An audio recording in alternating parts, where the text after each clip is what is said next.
I te oliwki. No jakby się uprzeć, to jest danie na 2 osoby. Z ciecierzycą miałem ten problem. Mam z nią taki uraz, że najczęściej ciecierzyca kojarzy się z czymś wegańskim, wegetariańskim, co równoznaczne w mózgu zapala się lampka, oznacza niedobre. Po prostu źle mi się kojarzyła ta ciecierzyca, że to jest takie smętne, takie nie wiadomo co to jest, jakiś zamiennik mięsa, ale jak zacząłem robić przepisy z tą ciecierzycą, to coraz bardziej zaczęła mi smakować. I po prostu odczarowałem sobie ten składnik. No właśnie o to chodzi. Świadomość w kuchni to podstawa. Nie można mieć tak, że po prostu się blokujesz na jakiś jeden składnik, bo wydaje się po prostu beznadziejny, a ciecierzyca właśnie taka nie jest. Trzeba odczarować jej smutny PR, bo nie jest to oczywiście comfort food. Niektórych denerwują te błony. Można to umyć i tak dalej, wypłukać to z tego, ale mi się nie chce i zostawię to z tym tak jak jest. Ale jedziemy z warzywami, bo coś a la gulasz bliskowschodni sam się nie zrobi. Czyli tak, pół cebuli, kostka gotowa, czas na czosnek. 2 ząbki około. Moja ulubiona metoda na czosnek to tak zwany łupacz. A nie jakieś triki, żeby wsadzać czosnek do mikrofalówki czy coś.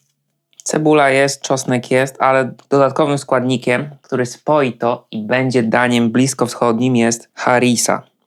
Pasta z chili, opcjonalnie. Można dodać po prostu chili suszone, ale właśnie harissa, taka podstawa. Jeśli widzi te arabskie znaczki, nie wiadomo o co chodzi. No bo tak naprawdę to jest red hot chili peppers, garlic, koriander, czyli kolendra, salt i caraway. Nie wiem, co to jest caraway. No to jest naprawdę kilka składników tutaj. Można, wiadomo, używać lub nie. Ja używam. Nie do końca jestem jej fanem, ale ją po prostu używam. Bo jednak jak się chce coś zbliżonego do tamtych rejonów świata, to najlepiej zaopatrzyć się właśnie w typu takie składniki. Tak jak to, tak jak sumak, tak jak orzo albo jakieś inne przyprawy te. Zapomniałem, jak ta przyprawa nazywa, co ma 30 smaków. El Ras, coś takiego. Uwielbiam, jak to tańczy. To jest takie satysfakcjonujące. Trochę jakby się grało w Cymbergaja. A to tylko stalowa patelnia. Dobra, out. Wlewam olej. Cebula. Od razu ją solę. Ona ma zmięknąć. Nie za dużo, bo jednak ta harissa jest słona. Do tego czosnek. I od razu harissa. Od razu. Dosłownie ogień jest tyci. Ona niech się troszkę przypali. Jak się przypali, to puści więcej aromatu. Dosłownie minuta max. Wow, już pachnie chili. Fantastyczne. I do tego passata. Trik z wlewaniem passaty jest taki, żeby nigdy nie wlewać passaty na gorącą patelnię. Nigdy, bo was oparzy, to będzie strzelać. Najpierw wlewam wodę. Teraz dopiero passatę. Ja mam około 500 ml i dolewam wody tutaj do niej. Umycie słoika. Normalnie sos jak spaghetti. A to jest podstawa tego gulaszu bliskowschodniego. A może dalekowschodniego? W sumie dalekowschodniego chyba. Dobra, i co do tego? Będzie nie tylko ciecierzyca, ale i oliwki. Tak jak z mojego filmu o sumaku, oliwki z pestką. I to jest danie właśnie połączenie oliwek i ciecierzycy. I dodaję tak około 150 gramów. Wiadomo, oliwki są tłuste, to zawsze podbije ten tłuszcz w tym daniu, którego i tak jest mało, bo tu nie ma żadnego mięsa. I jest białka dużo i tłuszcz i wszystko jest git. Ale je wrzucę trochę później. Na razie skupiamy się na ciecierzycy, czyli ciecierzyca. Jak to mówi klasyk bulboni już, to wrzucam. To jest szybkie danie, to się nie robi 2 godziny tego. I do tego te oliwki. Od razu się zmieniło w daniu, jest zupełnie inny kolor, nie tylko taki nudny czerwony, ale też jest właśnie czarny. No jest to nietypowe wrzucić oliwki na ciepło, oczywiście, że tak, ale one tu robią robotę. Tylko trzeba pamiętać o tym, żeby tej pestki nie zjeść na tłoku wydarzeń jedzeniowych. Nie się gotuje.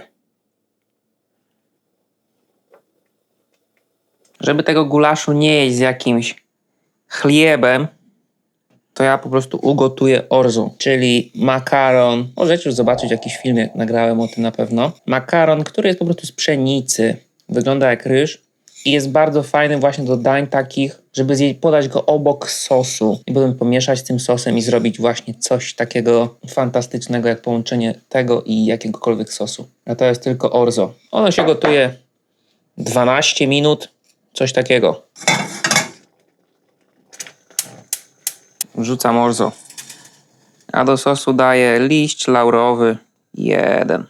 I do tego daję kmin rzymski mielony. Normalnie dałbym zwykły w ziarnach, ale no po prostu gdzieś mi zaginął. I byłby o wiele bardziej aromatyczny niż ten mielony. Ale on jest obowiązkowy. Jak chce się robić arabskie danie, to kmin to tam jest podstawa. A już pachnie po prostu. Uwielbiam zapach kminu. I tak, problem właśnie z tym sosem jest taki, że on strzela po całej kuchni. No, będzie szorowania trochę, ale warto, bo dobry sosik. Trzeba to spróbować, bo to nie jest przepić na czuja. Dobra, sam sos. Dodam trochę papryki w proszku. Dosłownie dla podbicia paprykowości. I coś, o czym zapomniałem, co jest must have, czyli sok z cytryny. Dosłownie kilkanaście kropel. To właśnie nada taki smak lekkości. Bo to nie jest ciężkie danie, no chyba, że te oliwki, no to okej, ale tak to danie jest lekkie i pożywne. No tyle zeżreć ciecierzycy, no to też trzeba umieć. Dodam tutaj szczyptę oregano, dosłownie dla zapachu. Już jest prawie koniec gotowania. Trochę soli. Myślałem, że to nie trzeba będzie już solić, bo jest ta harissa jednak, a tu się okazuje, że dosolić trzeba. Dobra, orzo ugotuje się za 5 minut, więc wyłączam gulasz. Niech on odpocznie, żeby można go było zjeść, bo jest super gorący. Po prostu lawa. I super gorący razem z tą harissą też jest bardzo pikantne. Dosłownie podłoga to lawa. Czyli jest orzo, dosłownie to można zjeść ze świderkami. I do tego i te oliwki. No jakby się uprzeć, to jest danie na 2 osoby. Bo jeszcze tyle zostało. Testing. Pikantny, czuć ten kminek i te oliwki. Jak te oliwki. Trzeba pamiętać o tej pestce, żeby naprawdę nie stracić zęba. I te orzo. Z tym orzo jest najlepsze. Dobra, co tu dużo mówić. Ciecierzyca, bliskowschodnie danie i tyle. Dobra, trzeba to zjeść.